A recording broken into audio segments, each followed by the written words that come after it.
tip. Man, oh man, it's been the last crazy, let's say, end of October, already halfway through November. We've all seen the headlines of what's happening on wholesale. The wholesale market obviously is dropping, which is now starting to reflect in retail pricing. You might be over the last week or two, and maybe the last month, but especially the last couple weeks, noticing the market adjusting pretty quick. You might be priced a car a week ago at 100% of market, and you go look at it today, it's 102%. The market moved 2% before you even had a chance to blink. So what's going to happen is, obviously, as these retail prices start adjusting down, wholesale is going to come with it, even though it's already been dropping. So I anticipate more dropping. Here's the reason why I want to show this. Now, I'm going to go into, if you happen to listen to this on podcast, check out the video at YouTube. If you're watching on YouTube, please subscribe. Click that to get notified of any time we go live, also Facebook Live. But here, I'm going to go share my screen right now. I want to tell you why you're going to start seeing even more wholesale drops. I've gone through these charts before, but I want you to kind of understand what we're looking at here. This is Google Trends, okay? And we're looking at people looking for used cars on Google, and we're looking at the last 5 years, okay?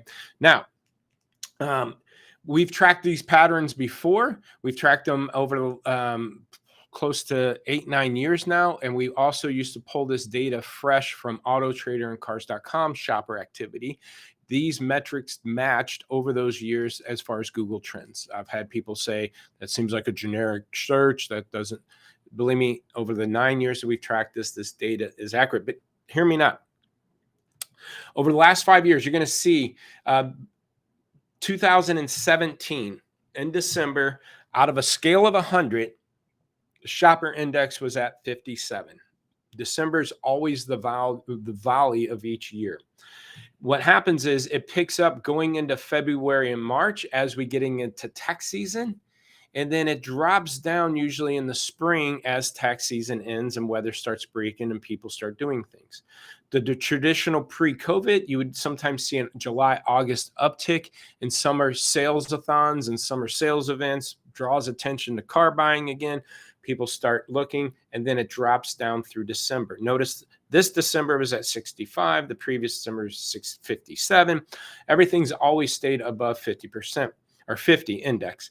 February, March 2019, again, another peak in shopper index, drops down through April and May, up in July, August, and then back down through December. Rolling into 2020, we're back into that traditional uptick going into February, March, but guess what happened in March?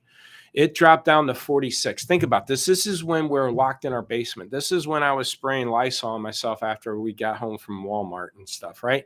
Masks everywhere, shut down. We're in our basements, working out of our house. Shopper index, of course, was very low during that time period. 46, first time below 50 in the last 5 years, or in this 5-year window.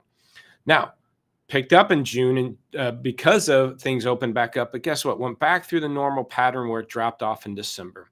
Now, I really want to look at last year. Last year, the shopper index was at 94 in February, March, back to that traditional 90s and 100s searching. But then there really was never that summer uptick, a little bit July here, but because there wasn't new inventory to have the summer sales-a-thons. And then it dropped last December down to 49. Pretty darn close to the 46 that we experienced in COVID shutdown. So I already knew going into December, as we're watching dealers' sales volumes and stuff drop off and noticing that the shopper indexes was as close as COVID, I knew things were going to get tight.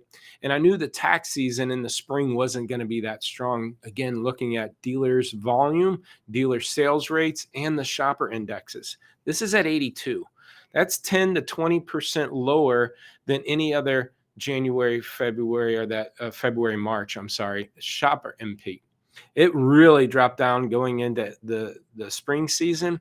But here's the kicker, and this is why I know wholesale is probably going to continue to drop, because I feel like wholesale follows retail, meaning by about 60 days. If retail slows down, pricing drops, it takes about 60 days to reflect in the lane. So we're talking probably January when we start really, end of December, beginning of January, where these volumes of wholesale is really going to hit the bottom. Because look at where we're at. Here we are in November, and the shopper index is already below COVID shutdown. Remember, COVID shutdown was at 46.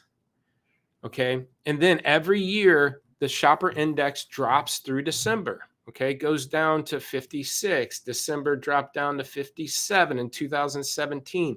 It dropped down to 65 going into 2018. It dropped down to 55 in December in 2019.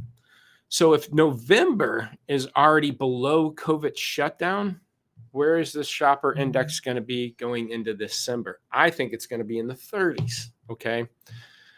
So you're going to have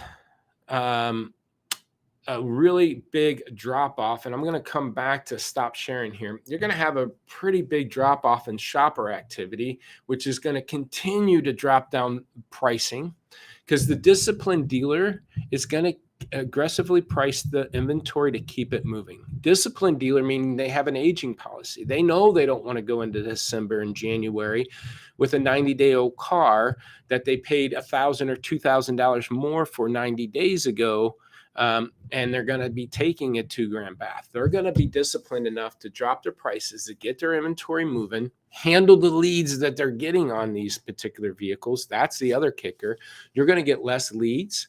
So you better maximize every lead that you have, okay, to keep this sales volume going on your lot. Forget what's going on. I mean, every dealership should focus on what's going on in their lot. You shouldn't be taking in the negative impact and let the market affect. There's going to be people buying cars in your market. They just better be buying it from you, right? And so if that's going to be the case, photos and descriptions better be tight. Pricing better be competitive. Follow-up better be efficient and compelling to the consumer, right? So we're going to have to make sure we're maximizing every opportunity and maximizing your potential overall profit.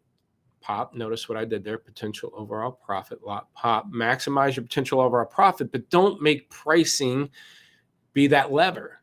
Let it be the last lever that you pull. Let's see exactly what vehicles are causing those problems on your lot. Let's see if it's a pricing problem or a process problem when it comes to lead management. And let's see if we have people on these cars before we call it people over product. Before I just attack the product and drop the price, let's see if I've got people on it, and or are my people doing their job on the follow-up process, okay, and do processes on purpose. Let's attack the leads on the situations on my lot, not based on the age of the lead. If you want me to explain that, I've been doing internet sales since 1998, and we've been following up with leads wrong. We've been following up based on the age of the lead, which is irrelevant to where the customer is in their buying cycle because customers are taking longer to buy. I should be following up with leads based on the situations on my lot. If I'm heavy in trucks, let's isolate truck leads and call and email them every other day, every other day until my truck sale rate starts increasing again, regardless of the age of the lead. See what I'm talking about there? And then again, maximizing every lead, recycling the leads I do have. If I have a lead, a 2-week-old lead, and the car they're interested in sold, do I have similar vehicles I could be talking to them about? Because if I'm getting less leads month in and month out, take the lead I got last month, see if they're still in the market. And if they are, the car they're interested in sold. So let's see if I can get them something else to sell them. That earns the customer's business, right? I'm helping them figure out a problem. They need a truck and want to spend 40 grand. The truck that they want around 40 grand that was on my lot sold. Do I have other trucks around 40 grand I could talk to them about? That's helping them out and not just trying to sell them something, because the car they wanted, I can't sell them anymore. So now I got to help them hunt and peck for the vehicle that might fit those needs. So shopper index, I showed you what Google is saying. That's the last 5 years. I can pull it back, I think, to 2004 or something in that Google trends. I can show you that those metrics match up, and we're at the lowest shopper index that we've seen since COVID shutdown, and it's not going to get better over the next 30 days. So you're going to want to use this next 45 days, roughly. It's the 17th of November, but you really don't even have 45 days. And that's the other problem I see right now. I'm talking to some dealers saying, well, it's beginning of the year. You know what? Well, with the holiday next week, let's just talk at the end of the month. Okay, well, if you're waiting and delaying your reaction to the situation, if you want to wait till January or February to maybe address this issue, you're already 2 to 3 months behind the 8 ball. And right now, November, if you're just reacting to this market situation now, you're 2 to 3 months behind when the market actually shifted, okay, in July, August. So don't use these 45 days to roll up the carpet and close the doors, right? And just kind of, well, we got holidays and let's just kind of get through the year and let's refocus the beginning of the year. You're too late. You're too late. Okay. So get proactive on this. Use the next 45 days to clean up your inventory and establish good processes. The next 45 to 70, 80 days, again, January, rest of November, December, and January. Tighten up the ship, okay? The worst habits form at the best of times. If February, March comes back, that's going to be good times, better than what it's been.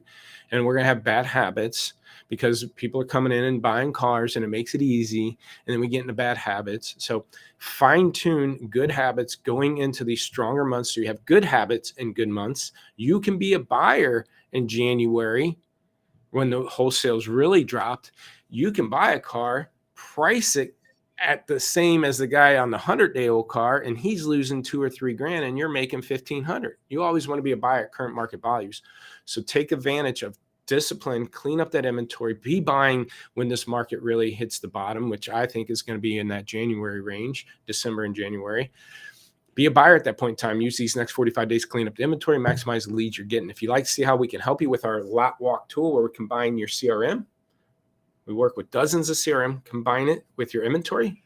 We work a handful of inventory management tools, Viato, VinQ, Max Digital. Combine the two to manage your lot. You got leads on the car. Do you have switch leads?